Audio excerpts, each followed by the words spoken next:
Ancient knowledge. Full documentary. The machine should not exist. When it was first brought to the surface, it appeared broken, corroded, and silent. Dozens of fragments, bronze gears, plates, and inscriptions recovered from the sea floor, scattered among the remains of a long-forgotten shipwreck. There was no palace nearby, no city, no sign that this object had ever been meant to survive. At first, archaeologists believed it was nothing more than debris, cargo from a Roman ship lost to time. Something ordinary, ruined by centuries underwater. But as the fragments were cleaned and studied, doubts emerged. The gears were too precise, the teeth too evenly spaced, the design too deliberate. This was not decoration. It was not art. It was a machine. In 1901, Greek sponge divers working near the island of Antikythera made the discovery that would quietly challenge the way history understood ancient technology. Among bronze statues and amphorae, they found the remains of a complex mechanical device. Years passed before its significance became clear. When researchers finally reconstructed its purpose, they realized the object could model the movements of the sun, moon, and planets. It could track lunar cycles and predict eclipses with remarkable accuracy. Today, historians recognize it as the earliest known example of a mechanical astronomical calculator. Built more than 2,000 years ago, its existence forced an uncomfortable question. If ancient people could build this, what else had they built? Long before modern nations existed, knowledge shaped survival. Early civilizations depended on understanding their environment. Flood cycles determined agriculture. Star movements marked time. Mathematics guided construction. Medicine preserved life. In places like Sumer, Egypt, and the Indus Valley, this knowledge was carefully recorded. Not everyone had access to it. Literacy was rare. Education was controlled. Scribes recorded calculations on clay tablets. Priests preserved astronomical observations. Builders passed down engineering techniques through apprenticeship. This knowledge accumulated slowly, over generations. It was not accidental. It was observed, tested, refined. Ancient people watched the sky night after night. They tracked patterns not for decades, but for centuries. They recorded eclipses, solstices, and planetary cycles long before modern instruments existed. They wrote everything down, because knowledge, once lost, could not easily be recovered. Or so they believed. History is not only shaped by discovery, it is shaped by destruction. As empires expanded and collapsed, centers of learning became vulnerable. Cities were sacked. Archives were burned. Languages fell out of use. The Library of Alexandria became the most famous symbol of this loss. Founded during the Hellenistic period, it aimed to collect texts from across the known world. Philosophy, medicine, mathematics, astronomy, copied, studied, and preserved. Its true size is debated. Its contents uncertain. What is known is this: over centuries, it suffered repeated damage and decline. And with its disappearance, countless works vanished. Not all at once, not in a single fire, but gradually. The result was the same: a break in continuity. Later scholars inherited fragments instead of foundations. And Alexandria was not alone. Across Mesopotamia, China, and the ancient Americas, records were destroyed during conquest, reform, or political upheaval. Sometimes unintentionally, sometimes deliberately, because knowledge can challenge authority. Despite these losses, knowledge did not disappear. It moved. As Europe entered periods of political fragmentation, scholarship continued elsewhere. In the Islamic world, ancient texts were preserved, translated, and expanded. In Baghdad's House of Wisdom, scholars studied Greek, Persian, and Indian works. Mathematics advanced. Astronomy improved.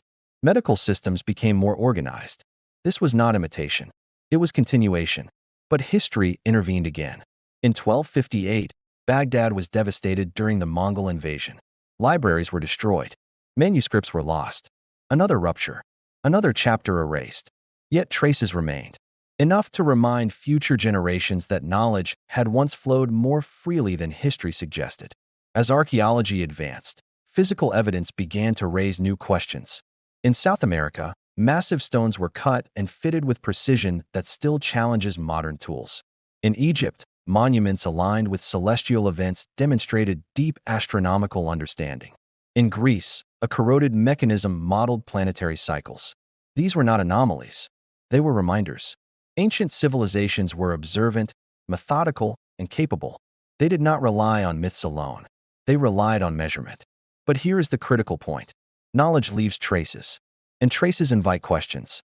Throughout history, knowledge has been controlled, not always destroyed, but restricted. Ideas labeled dangerous, texts considered heretical, education limited to elites. This pattern is well documented.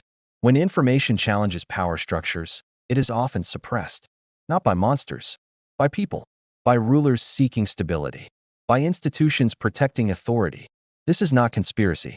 It is human behavior, and it explains why some ideas survive while others vanish. The modern scientific age rebuilt knowledge piece by piece.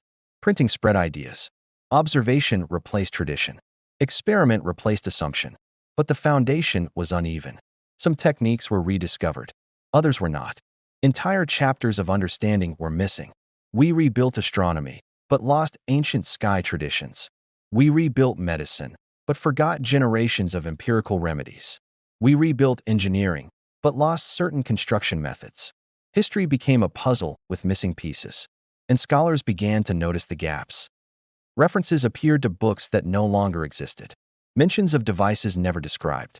Hints of systems more advanced than expected for their time. These were not proof of lost civilizations. They were signs of lost continuity. Then came discoveries that could not be ignored. Artifacts that were measurable, datable, physical. They did not rewrite history, but they complicated it. And they raised a question historians still wrestle with today. How much ancient knowledge was lost, not to time alone, but to human choice? The story of ancient knowledge is not about superiority. It is about fragility. Knowledge must be preserved, shared, and protected, or it fades. The Antikythera mechanism survived by chance. Many others did not. What remains is only a fraction of what once existed, and that realization changes how we view the past. History is not the story of everything humanity knew. It is the story of what survived, and what survived may only be the beginning. The room smelled of dust and old paper, not the soft dust of a forgotten shelf, but the heavy kind, compressed by centuries, sealed behind stone, disturbed only when something long buried is forced back into the light. The scholars stood still, careful not to move too quickly. On the table lay documents fragile as dried leaves. Ink faded by time, but deliberate. Lines drawn with purpose. Symbols repeated across pages, across languages, across eras. This was not a single manuscript. It was a pattern. Greek letters appeared beside Egyptian measurements. Babylonian star symbols aligned with Indian numerical systems. Different cultures, different centuries. Yet the logic was the same. This knowledge had crossed borders, survived collapses, outlived empires, and that realization carried weight, because it meant destruction had never been complete. It had been selective. To understand how knowledge survived, we must go back further than written history. Before cities had names, before kings ruled by decree, there were observers, people who looked up. Night after night, they tracked the sky, not for philosophy, but survival.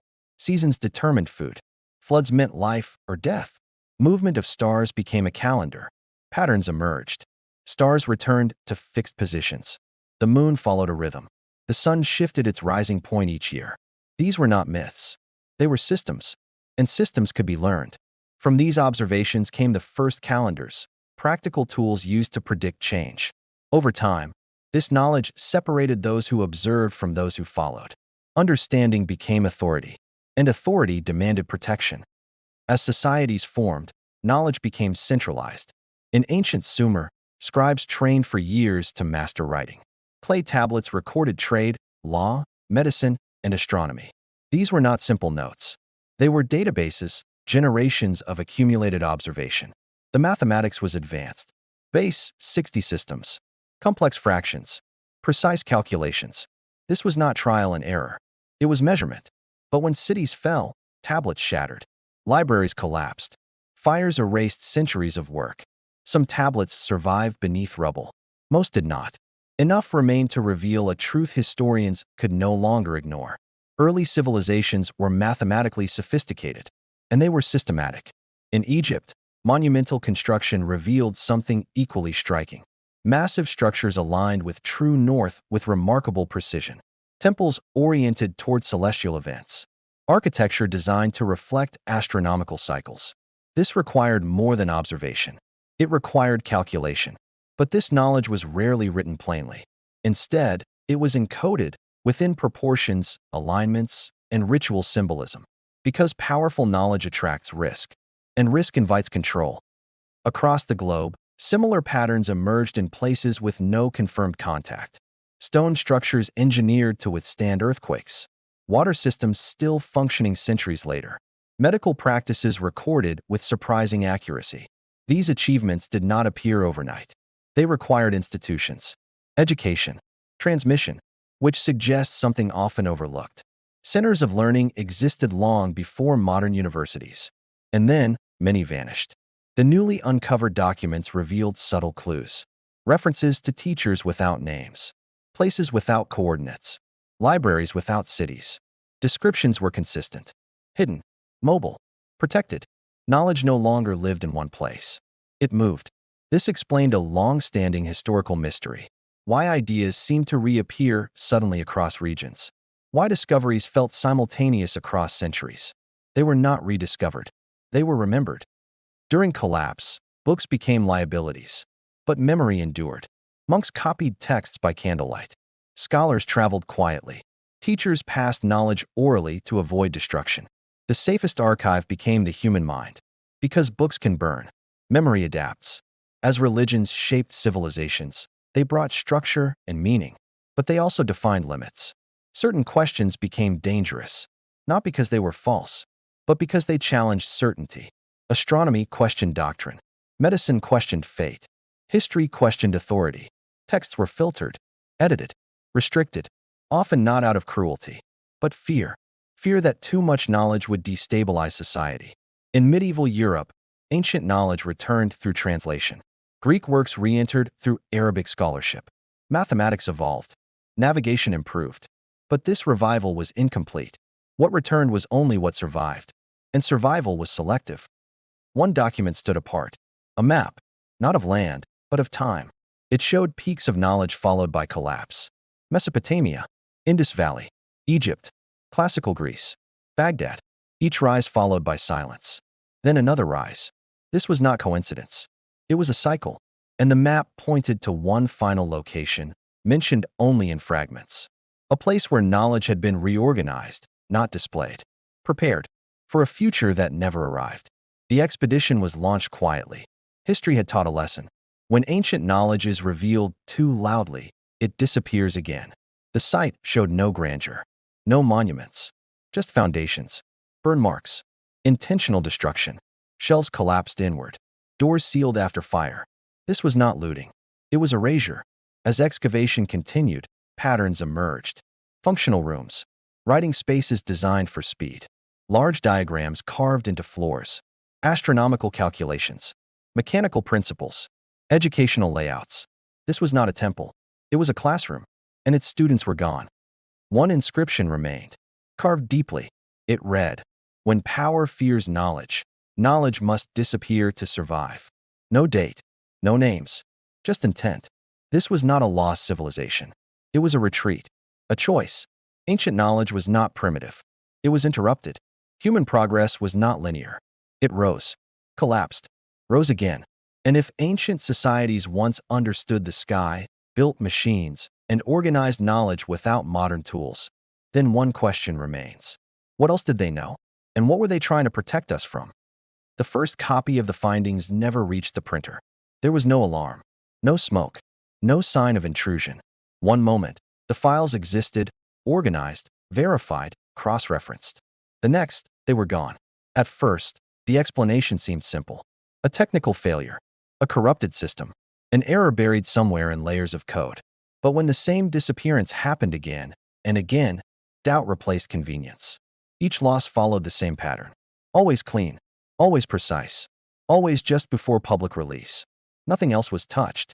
It was as if the data itself was the target. That was when the mood in the room changed. Not to panic, but to something colder. The realization that history, long thought silent, was responding. Fear did not arrive suddenly. It settled in slowly. Conversations lowered in volume. Emails became cautious. Doors closed more often. The team understood they had uncovered something sensitive. Not a conspiracy, not a secret cabal, but a pattern. A historical pattern that suggested humanity had once made deliberate choices about what knowledge should survive and what should not. This was not about ancient superiority. It was about ancient discipline.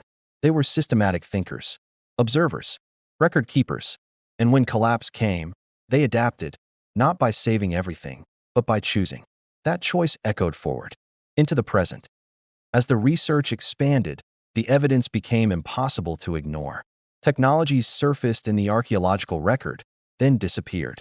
Concrete formulations stronger than some modern equivalents. Water systems that filtered and recycled naturally. Medical practices documented centuries before their rediscovery. These were not legends.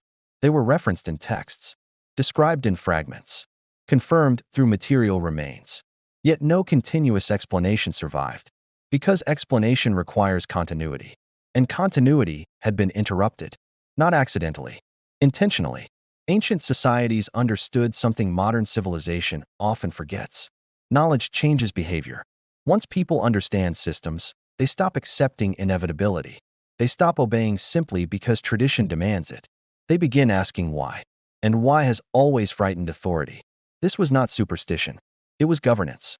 Uncontrolled knowledge destabilizes systems faster than any invading army. And ancient leaders knew this. Rome did not fall in a day. Its roads endured. Its aqueducts stood. Its engineering shaped continents. But when the institutions collapsed, teaching collapsed with them. The knowledge didn't vanish instantly. It simply stopped being passed on. Without teachers, skills erode. Without practice, understanding fades. Soon, people lived among ruins they could no longer recreate. Not because they were incapable, but because continuity had been severed. This pattern repeated across the world. In the Indus Valley, advanced urban planning vanished. In the Americas, complex astronomical systems were broken. In China, entire schools of philosophy disappeared by decree. History calls this decline, but decline suggests weakness. The evidence pointed to something else. Interruption, a deliberate narrowing of what could be taught.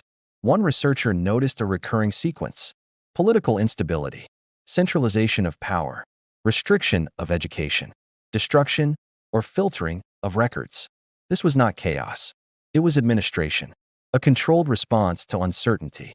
Knowledge was not lost because it failed. It was restricted because it worked. Among the most unsettling discoveries were ancient star charts, not symbolic representations, accurate measurements, charts that accounted for axial precession, a cycle spanning more than 25,000 years. No single lifetime could observe this. It required long-term, institutional observation, generations working together, which meant civilizations older and more organized than history acknowledged. Yet their institutions left no grand ruins, because they were never meant to. The team realized they had been searching incorrectly. These were not monumental cities. They were quiet centers, mobile, temporary, designed to disappear. Knowledge housed in places that left little trace. Because permanence attracts attention, and attention invites destruction. A recovered fragment described an oath. Not religious, practical. It instructed teachers to pass knowledge only to those trained to question responsibly. Not everyone. Not quickly. This was not elitism. It was caution. They had witnessed what happens when knowledge outpaces wisdom. Another fragment described a past collapse, not caused by disaster, but by rapid technological spread. Tools moved faster than ethics. Power shifted faster than stability. The result was conflict. The lesson was clear. Speed destroys what patience preserves. This explained a historical paradox. Why some societies halted innovation deliberately. Why advancement slowed, even when progress was possible. They were not incapable. They were careful. As plans formed to release the findings carefully, resistance appeared. Funding reviews. Permit delays. Access revoked. No accusations. No threats. Just friction. Endless friction. The kind that drains momentum. One researcher stepped away. Officially for health reasons. Unofficially, their presence vanished. No messages. No trace.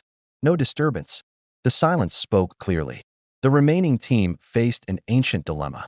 Reveal everything, or protect society from repeating old mistakes. The ancient teachers had chosen restraint. The modern scholars debated the same path. One final document settled the debate. Short, direct. It stated, knowledge is not dangerous. Timing is. The decision was made. They would release understanding, without instructions. Memory before mechanism. Wisdom before power. Public reaction was immediate. Curiosity, skepticism, dismissal. But discussion began. And discussion is harder to erase than text. As interest grew, forgotten materials resurfaced. Ignored ruins re-examined. Dismissed patterns connected. History began speaking again. Quietly, clearly. A newly translated passage revealed something astonishing. A final archive. Not destroyed. Not buried. Waiting. Preserved intentionally. For a civilization capable of restraint. Ancient knowledge was not lost. It was paused. Human history was not linear progress. It was repeated forgetting. And somewhere, beyond stone and silence, knowledge waited. Not to dominate, but to test whether humanity was finally ready to remember without repeating its past. The final archive was never concealed behind doors or buried beneath earth. It was hidden in plain sight. For centuries, scholars documented it, photographed it, categorized it, and moved on, never suspecting what it truly represented. Because it did not resemble power. There were no towering walls, no symbols of wealth, no inscriptions declaring importance. Only stone, ordinary stone shaped by deliberate hands. And in human history, what appears ordinary is often ignored the longest. The site stood exposed to the elements. Sunday wind, rain, time passed over it without resistance. There were no barriers, no warnings, no signs asking for reverence. Only shapes carved into rock, grooves worn smooth by centuries, lines cut with precision, depressions arranged with purpose. Early interpretations labeled them ritual or symbolic. But symbols do not obey mathematics, and rituals do not align with astronomical events to exact precision. This place was not decorative. It was functional. As the team began its work, there was no dramatic unveiling, no announcement, only quiet measurement. Angles were recorded, distances mapped, shadows observed as the sun crossed the sky. Slowly, certainty replaced speculation. These markings followed rules. Rules that nature follows. Rules that can be tested. This was not art. It was instruction encoded into permanence. The first confirmation changed everything. The carvings formed a calendar, but not one designed for seasons alone. This calendar tracked cycles beyond generations. Celestial rhythms that unfold over centuries. Events no single observer could witness alone. To design such a system requires patience that exceeds personal ambition. It requires thinking in ages. Ancient observers did not measure success in lifetimes. They measured it in continuity. They understood that truth outlives individuals. That knowledge must survive impatience. That wisdom requires delay. Their work was not for recognition. It was for survival. Further analysis revealed precise alignments. Equinoxes, solstices, rare celestial events repeating only after many generations. This required planning beyond reward, beyond legacy. It demanded trust that others would continue the work. This was not ambition. It was responsibility. The greatest realization came quietly. The stone itself was not the archive. It was the key, a reference point, a guide. The real archive existed elsewhere, distributed, redundant, resilient, encoded across many locations. Not stored, embedded. The archive was not a library. It was a system, encoded in architecture, in measurements, in ratios repeated across continents. If one structure fell, others remained. If one culture collapsed, the idea survived elsewhere. This was deliberate. This was the ancient solution to destruction. Do not concentrate knowledge. Distribute it. Encode it. Teach recognition instead of memorization. Because ideas survive longer than objects. Ancient knowledge was never meant to be owned. It was meant to be recognized, only by those trained to see patterns, to question assumptions, to wait before acting. This was not secrecy. It was filtration. The team faced an uncomfortable contrast. Modern education emphasizes answers. Ancient education emphasized observation. Modern systems reward speed. Ancient systems rewarded patience. This difference explained centuries of misunderstanding. When results were prepared for release, language mattered. No claims of superiority. No lost golden ages. No speculation. Only evidence. Measurements. Dates. Comparative analysis. Facts were allowed to speak for themselves. The response was not explosive. It was thoughtful. Engineers recognized familiar principles in ancient designs. Astronomers identified forgotten observational techniques. Medical historians noticed holistic approaches once dismissed. This was not replacement knowledge. It was foundation. Progress had not been linear. It moved forward, then sideways, then backward, building, forgetting, rebuilding, each time altered by experience, each time marked by restraint or excess. One final text stood apart. Not technical, not complex, written simply, as if meant to be remembered, not studied. It read, "We did not lose the world.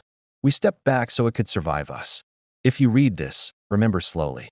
This was not arrogance. It was humility. Ancient scholars understood limits. They knew power without wisdom destroys itself. So they paused, not to control the future, but to protect it. The modern team faced the same choice. Reveal everything, or rebuild the way people learn. They chose the harder path. Instead of releasing mechanisms, they proposed frameworks, pattern recognition, systems thinking, long-term observation. Because skills cannot be confiscated, and understanding grows slowly. Something unexpected happened. Fear faded. Curiosity replaced it. People did not demand forbidden answers. They asked better questions. How did ancient societies think? Why did they value balance? What did they choose not to pursue? The past stopped feeling distant. It felt familiar, human, imperfect, wise in ways modern life had forgotten.